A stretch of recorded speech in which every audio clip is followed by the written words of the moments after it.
Hello. രാവിലെ എഴുന്നേറ്റിട്ടുള്ള ഒരു തക്കിട തരികിട പാച്ചിലാണ് കേട്ടോ. കാരണം എഴുന്നേൽക്കുമ്പോൾ ഇച്ചിരി താമസിച്ചു പോവും. ഞാൻ 5 മണിക്കൊന്നും എഴുന്നേൽക്കാറില്ല കേട്ടോ. എന്നായാലും ഒരു 6 മണി കഴിഞ്ഞിട്ട് 6:30 കഴിഞ്ഞിട്ടാണ് എഴുന്നേൽക്കാറുള്ളൂ.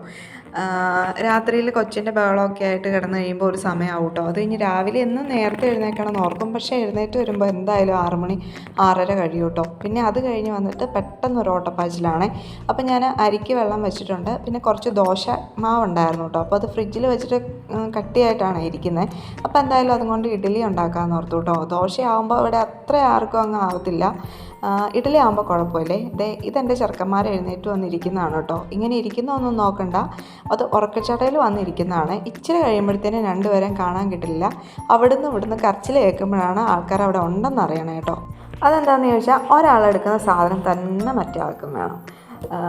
ഒരാൾ ഇച്ചിരി മുതിർന്ന ആളാണ്, ഒരാൾ ഇച്ചിരി ചെറിയ ആളാണ്. ഇതൊന്നും ഇവിടെ ബാധകമുള്ള പ്രശ്നമല്ല കേട്ടോ. 2 പേർക്ക് ഇവിടെ ഒരേ ഏജാണ്. അപ്പോൾ അങ്ങനെ വന്ന് ഞാൻ തുളസിയിലൊക്കെ എടുത്ത് നുള്ളിക്കൊണ്ട് വന്നിട്ട് വെള്ളം തിളപ്പിക്കാനേൽ വെച്ചിട്ടുണ്ട് കേട്ടോ. ഞാൻ രാത്രി എപ്പോഴും ഓർക്കും വെള്ളം തിളപ്പിച്ച് വെച്ചിട്ട് കിടക്കാമെന്ന്. പക്ഷേ ആ സമയമാകുമ്പോഴത്തേനും ബാക്കി എല്ലാ പണിയും തീർത്ത് കഴിയുമ്പോഴത്തേനും എന്നാൽ പിന്നെ രാവിലെ ആയാൽ പോരെ എന്നോർത്തിട്ട് കിടക്കും കേട്ടോ. അങ്ങനെ പറ്റുന്ന പണിയാണ് ഇത്. എൻ്റെ ഇഡലി പാത്രം ചെറിയൊരു ഡാമേജ് ആയിട്ടോ. കാരണം അതിങ്ങനെ ഇഡലി വെക്കുമ്പോഴത്തേനും അതൊരു സൈഡിലേക്ക് താന്നു പോവേ. ഇനി അതൊന്ന് മാറ്റി വാങ്ങിക്കണം. അപ്പം ഞാൻ ഇഡലിക്ക് കടലക്കറിയാണ് കേട്ടോ. ഇത് നമ്മുടെ ചെനക്കടലയില്ലേ, അതാണ്. ഇത് എനിക്ക് ആദ്യം ഒന്നും ഉണ്ടാക്കാൻ അറിയില്ലായിരുന്നു. നമ്മുടെ യൂട്യൂബിൽ കണ്ടിട്ടാണ് കേട്ടോ ഞാൻ ചെന മസാല എന്നൊക്കെ പറഞ്ഞിട്ട് ഉണ്ടാക്കാൻ നോക്കിയത്. ഇത് എൻ്റെ തലേദിവസത്തെ ഉരുളക്കിഴങ്ങ് മെഴുക്കുവരട്ടിയാണ്. അപ്പോൾ അത് ഞാൻ ഫ്രിഡ്ജിൽ നിന്ന് എടുത്തൊന്ന് ചൂടാക്കാൻ വെച്ചാണ് കേട്ടോ. അപ്പോഴത്തേക്കും നമ്മുടെ ചില മസാലയൊക്കെ ഒന്ന് കടുക് പൊട്ടിച്ചെടുക്കാം. അപ്പോൾ ഞാൻ ഇതിൻ്റെ അകത്ത് എല്ലാ പൊടികളും ഇട്ടിട്ടുണ്ട് കേട്ടോ. നമ്മുടെ ഗരം മസാല നമ്മൾ ബീഫ് കറിക്ക് വെക്കുന്ന പോലെ തന്നെയാണ്, ആ കറി വെക്കുന്ന പോലെ തന്നെയാണ് കേട്ടോ.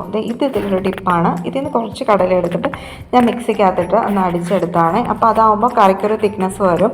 അല്ലെങ്കിൽ ഒരു ഇത് കാണില്ല. ചിലരില്ല കോൺഫ്ലവർ അങ്ങനെയൊക്കെ ചേർക്കാറില്ലേ കറി ഒരു തിക്കായി വരാൻ വേണ്ടി. അപ്പോൾ അങ്ങനെയൊന്നും ചേർക്കണ്ട, ഇങ്ങനെ തന്നെ ചേർത്താൽ മതി കേട്ടോ. എനിക്കിത് നല്ല സൂപ്പർ പൂ പോലെയുള്ള ഇഡലി എന്നൊക്കെ പറയില്ലേ, അതേപോലെ ഇഡലി കിട്ടിയിട്ടുണ്ട് കേട്ടോ. കൈ കൊണ്ട് എനിക്ക് ഇങ്ങനെ എടുത്താൽ മതിയേ, സ്പൂണൊന്നും വെച്ചെടുക്കണ്ട, ഇങ്ങനെ തന്നെ കിട്ടും കേട്ടോ.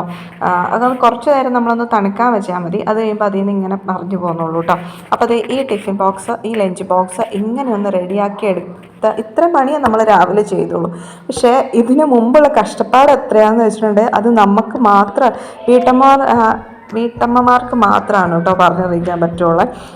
ഇതൊരു ദിവസം നമ്മൾ ചെയ്യാതെ പോയിട്ടുണ്ടെങ്കിൽ വരുന്ന കുഴപ്പം എന്താണെന്ന് ചോദിച്ചിട്ടുണ്ടെങ്കിൽ ആ ദിവസത്തെ മൊത്തം കാര്യങ്ങൾ അല്ലെങ്കിൽ അടുത്ത ദിവസത്തേയും കൂടെ മൊത്തം കാര്യങ്ങൾ മുടങ്ങും കേട്ടോ. അപ്പോൾ ഇത് രാവിലെ ഇങ്ങനെ ഒരു മരുന്ന് പോലെ നമ്മൾ എന്നും ഇങ്ങനെ ചെയ്തുകൊണ്ടിരിക്കുകയാണ്. അപ്പം എന്തായാലും നമ്മുടെ വീട്ടമ്മമാർക്കൊരു ഹാറ്റ്സ് ഓഫ്.